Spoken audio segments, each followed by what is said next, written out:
لكن doorashadaanu xilliga loogu talagalay waa dhaaftay maalin walba muddo la qabtaa maalin walba muddo la qabtaa ilaa hadda lama hubo waqtiga ay dhacayso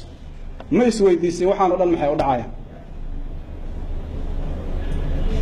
waxaan u maleynaa kursiga waa la jeclaa karaa laakiin waxa la rabaa kursiga waxa lagu joogi karaa sharci kaliya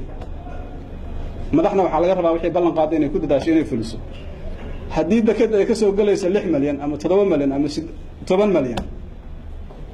oo doorashada ajidido maalin walba qasnada dawladda lacag ka soo qaadido kaameenka ku gashay dadka kale oo kaameenka kula jirana dakhligooda oo kooban yahay ama aysan haysanin ujeedada wax loo jiiday marka waa cadaa kartaa in hanti la boobo